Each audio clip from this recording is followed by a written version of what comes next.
J'en mange tous les jours, parfois même sans m'en apercevoir. Alors j'ai voulu rendre visite à un éleveur qui invente de nouveaux poulaillers. On s'est adapté aux besoins physiologiques de la poule. J'ai réfléchi à un système hyper simple. Pour bouger 850 poules, je mets 8 minutes. Ah ouais? On peut essayer de battre le record. Ça marche? Top chrono alors. Des poulaillers mobiles où les poules peuvent pâturer toute l'année, même en période de confinement, à cause de la grippe aviaire. Tu fais ça 2 fois par semaine? Je fais ça 2 fois par semaine. Je m'adapte aux consommations réelles de mes animaux en fait. Comme un éleveur de vaches ou de moutons quoi. Exactement, ouais. S'il y a encore de l'herbe, je les laisse un petit peu plus longtemps quoi. Mission accomplie. Dans cette vidéo, on va voir tout ce qui fait que le système agroécologique de Maxime fonctionne, dans tous les détails. Celui-là il est tout chaud. Directement du producteur au C'est consommateur. génial. Tu peux pas plus frais hein, là. Le plancher de ponte il est incliné et du coup quand l'œuf est pondu, et ben, l'œuf roule dans une zone qui est inaccessible pour la poule. Tu vois, c'est intéressant, c'est que tu es à hauteur. Ouais. Travailler c'est assez ergonomique. C'est vrai que c'est pratique ouais. T'as l'abri, puis c'est... Tu vois, c'est tranquille quoi. T'es avec tes poulettes, elles sont là bien, elles sont autour de toi. Elles sont en train de manger, elles sont en train de boire. Elles viennent d'être déplacées donc elles sont contentes. Leur aménagement à leur hauteur et ton aménagement à ta hauteur. C'est ça. C'est Maxime qui a inventé tout le système, jusqu'à la forme des pondoirs. Naturellement, elles se perchent la nuit pour dormir. Le souci, c'est que moi, j'ai pas envie qu'elles se perchent dans les pondoirs parce qu'elles font beaucoup de déjections la nuit. Et si elles font leur déjection dans les pondoirs, et ben, le lendemain matin, quand elles vont pondre leurs œufs, les œufs vont être sales. Du coup, j'ai réfléchi à un système low-tech. Comme les poules se perchent la nuit, je me suis dit je vais utiliser le poids des poules pour fermer ou ouvrir les pondoirs. Le poids des poules vient faire contrepoids du plateau de ponte. Génial. Et le matin, quand elles se réveillent, elles descendent des pondoirs et elles ouvrent automatiquement elles-mêmes les pondoirs. Au moment où elles en ont besoin. Voilà. Là, on en a récolté pas loin de 360. 360 œufs. Et Maxime produit et vend 4000 œufs par semaine. Mon prix moyen sur les 4000 œufs, c'est 44 centimes. Donc ça varie de 43 centimes pour des revendeurs à 47 centimes pour des clients directs. Je les vends à une épicerie solidaire aussi. Je lui ai juste donné mon coût de production, je lui ai dit voilà, 32 centimes, ça couvre mes frais, mais pas ma main d'œuvre. Libre à toi de fixer le prix. Il m'a proposé 36 centimes. Je veux pas que mes œufs soient réservés exclusivement à des personnes qui ont du pouvoir d'achat. Donc ils ont des bons œufs de pâturage. Tout le monde y a droit. Voilà. Maxime s'occupe seul de ses poulaillers. Mais il est intégré à une ferme collective, au modèle vraiment inspirant, les champs de Bray. Chacun y a son atelier, sa mission attitrée. Moi je fais du maraîchage et je m'occupe aussi des grandes cultures, les céréales, le lin, le chanvre, les courges, le maïs, tout ça. Thomas a repris la ferme familiale en 2015 avec sa compagne Charlène. Moi j'étais vraiment motivé par une ferme diversifiée avec plein d'ateliers. Je savais que j'allais pas pouvoir m'occuper de tous les ateliers pour qu'ils soient performants et du coup en étant à plusieurs, chacun s'occupe d'un atelier et ça crée un truc un peu dynamique.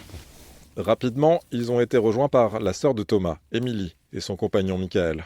L'idée de monter un collectif, de ne pas me retrouver seule dans une installation, c'est vraiment ce système qui m'a motivée. Mais le collectif, ça veut dire aussi parfois se prendre la tête. Alors, il y a forcément parfois des mésententes, mais l'idée, c'est vraiment de toujours en discuter, pas rester avec des non-dits. Et vraiment, on essaye de travailler un maximum sur la communication pour justement pas que ces moments peut-être de désaccord puissent gangréner en fait, le groupe. On a été notamment suivi par une coach en communication. Et je pense que depuis 2 ans, on a vraiment progressé là-dessus. Et les derniers arrivés, c'est Maxime et sa compagne Claire, qui est paysanne boulangère.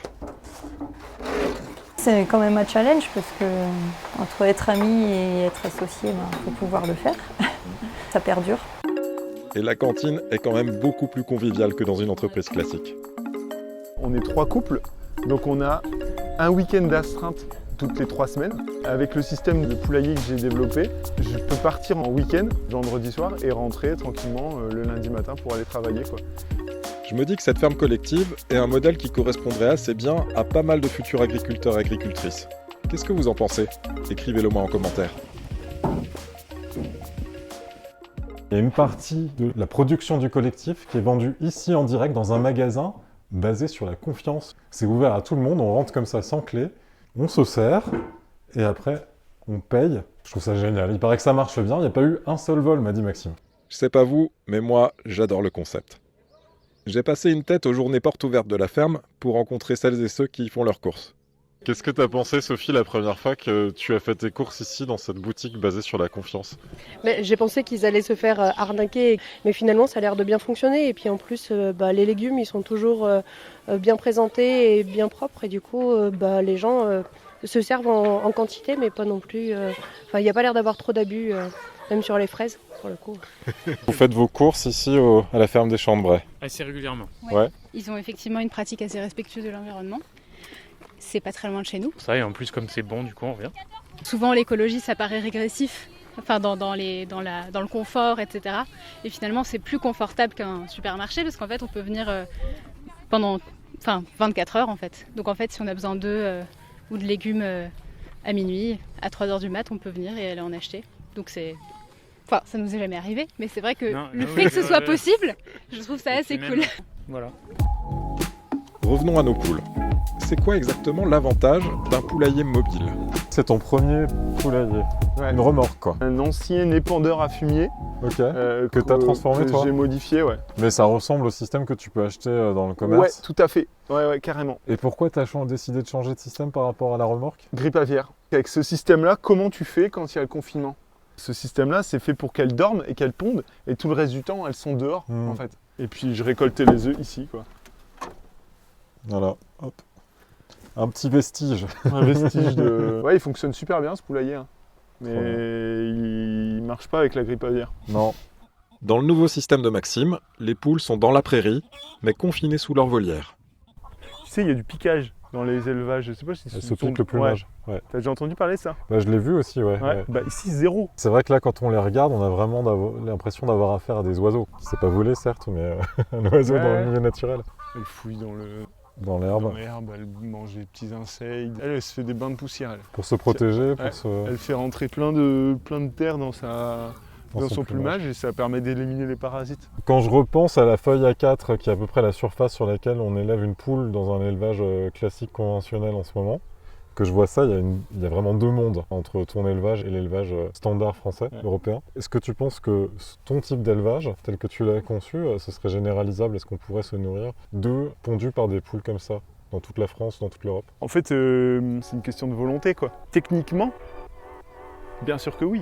Tu vois, pour 1000 poules, hors de grandeur, 1000 poules, il faut 2 hectares. On a besoin grosso modo de 60 millions de poules pour produire les œufs qu'on consomme en France. Ça voudrait dire que si elles étaient toutes élevées comme tu les élèves, on aurait besoin de 120 000 hectares. D'accord. C'est énorme quand même. 60 millions de poules pour un élevage conventionnel, ça fait 450 hectares. Donc tu mets en miroir 450 hectares, 120 000 hectares. Je reste convaincu qu'il faut aussi qu'on revoie notre mode de consommation. Est-ce qu'on a besoin de consommer autant d'œufs? Est-ce qu'on a besoin d'en consommer en coquilles et dans des produits transformés qu'on achète en supermarché? Pas forcément.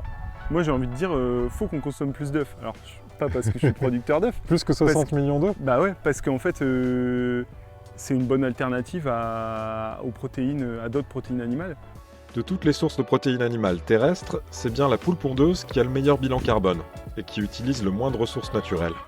Et dans le calcul, il y a une autre dimension qu'il ne faut surtout pas oublier. Tes 2 hectares, tu vas pas les utiliser que pour ça, tu vas les utiliser 3 fois. Derrière tes poules, tu vas avoir des cultures, c'est-à-dire que tu vas utiliser la surface plusieurs fois et tu vas créer un cycle. Tous les poulaillers font 6 mètres de large sur 18 mètres de long. Une planche de maraîchage, ça fait 6 mètres de large sur 18 mètres de long. Voilà. On fait poulailler, puis on met des poireaux derrière. Ça fertilise. On a trop d'herbe, les poules n'arrivent pas à suivre, donc ça va faire du foin, donc on va nourrir des vaches en plus. Pour les bovins, ouais. On fait une rotation de culture en fait, hein. Donc c'est pas un problème de surface. Ce qui est trop bien, c'est que moi là ici avec 850 poules, je vais rémunérer une personne. Sur des élevages industriels, tu rémunères 1-2 personnes sur 6 000, 9 000 poules. Je rémunère une personne convenablement, avec un temps de travail qui est décent, une poule qui est heureuse, un œuf de qualité, un impact environnemental réduit.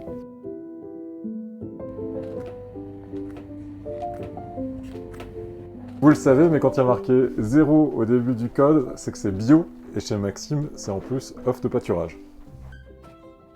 Tu sais combien de chiffre d'affaires tu fais par mois? Avec ces 850 poules, depuis le début de l'année, Je fais 1600 € de chiffre d'affaires par semaine. Ça me fait 6900 € de chiffre d'affaires par mois. Là-dessus, j'ai 55% de charge. L'alimentation, l'amortissement du matériel, les frais de fonctionnement. Du coup, il me reste 3100 € pour me rémunérer et puis pour investir dans des futurs poulaillers éventuellement si je veux me développer encore. Tu veux te développer encore?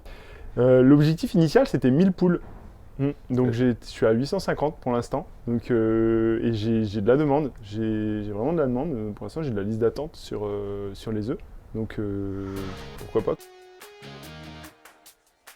Ma vision, c'est de produire en ayant un impact environnemental le plus faible possible. Si vous voulez encourager une démarche comme celle de Maxime, la prochaine fois que vous achèterez des œufs, cherchez non seulement le label bio, mais aussi la mention poulailler mobile sur la boîte. Et pour m'aider à diffuser les solutions vertueuses, n'oubliez pas de laisser un pouce en l'air, de vous abonner en activant la cloche et de partager cette vidéo. On est tous terriens, restez curieux.